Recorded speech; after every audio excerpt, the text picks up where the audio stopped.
안녕하세요. 가슴 벅찬 미라클 라이프 열매꽃입니다. 이어서 베네수엘라의 기적의 오케스트라, 엘 시스테마, 그리고 시몬 볼리바르 청소년 오케스트라에 대한 이야기를 읽어보겠습니다. 출처는 내가 사랑하는 클래식, 요 책입니다.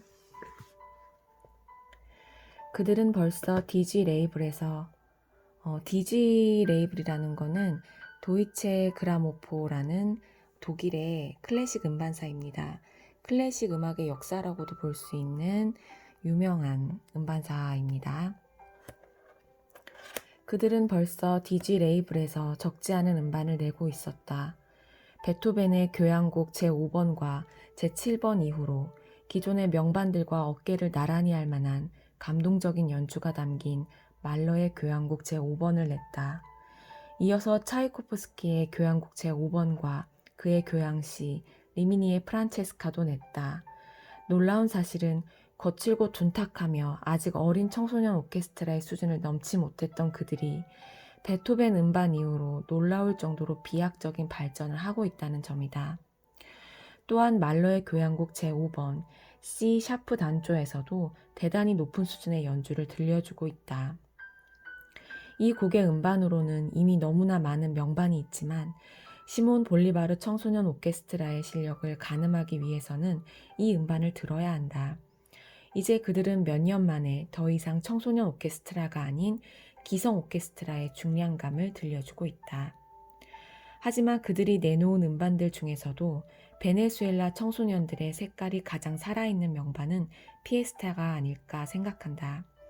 베네수엘라의 민족적인 향취가 가득한 라틴 스타일의 곡들만 모은 이 모음집에는 베네수엘라 특유의 색깔과 흥취, 그리고 자유분방함과 정열이 철철 넘쳐난다. 이 음반에는 시몬 볼리바르 청소년 오케스트라가 세계 각지의 공연에서 가장 많이 앙코르 곡으로 연주하는 알베르토 기나스테라의 에스탄시아 발레 모음곡 중에서 피날레 댄스곡인 말람보를 비롯하여 이노센테 카레노의 교향곡 변주곡 마르가르테나, 레너스 번스타인의 웨스트 사이드 스토리 중 mambo 등 신나는 라틴풍 음악들이 젊은 청소년들의 열정으로 살아서 약동하고 있다. 같은 시대에 살면서 한 연주가가 성장하는 것을 지켜본다는 것은 대단한 기쁨이다.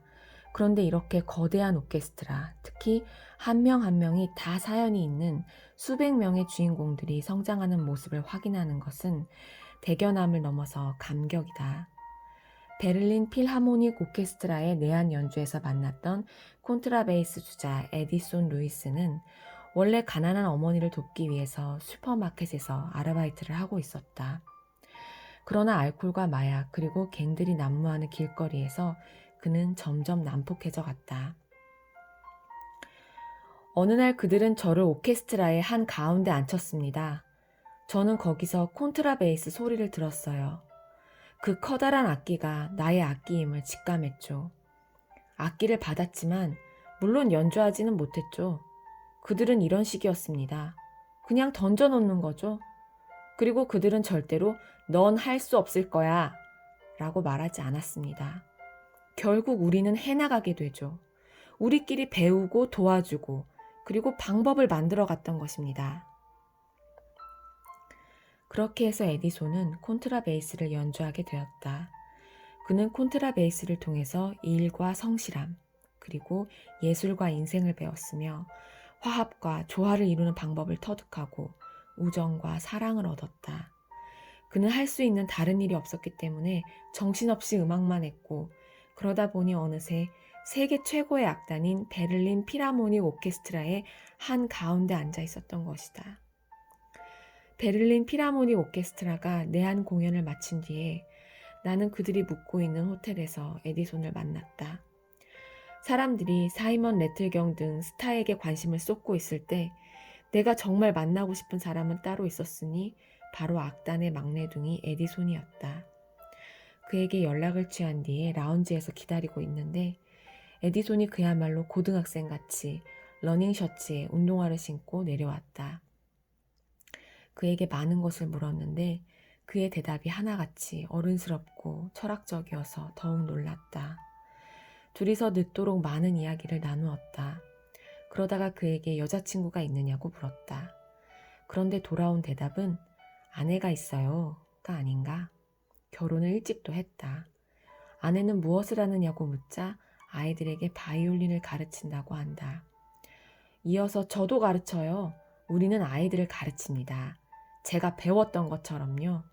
그것이 제가 배운 것을 보답하는 길입니다. 라고 말했다. 그는 휴가 때마다 조국 베네수엘라로 돌아가서 그곳의 후배들에게 가르침을 주고 연주를 들려주고 독일에서 지낸 경험담을 이야기한다고 한다. 그는 지금 베를린에서 살고 있다. 자신이 원한다면 독일에서 상류 생활을 할 수도 있다고 한다. 하지만 그것은 자신이 원하는 것이 아니라고 말한다. 그의 마음은 늘 조국에, 가난하고 못 사는 조국과 부모님에게 가 있는 것이다. 그는 모든 것을 조국에 갚아야 한다고 거듭 강조했다. 그가 사용하는 악기 역시 조국이 준 것이라고 했다. 다른 엘 시스테마의 소년들 대부분이 그런 것처럼. 그래서 그는 콘서트가 끝난 뒤에도 조국이 자신에게 준 악기를 정성스럽게 닦는다. 그러면서 그는 어디에 가서도 늘 조국을 생각한다.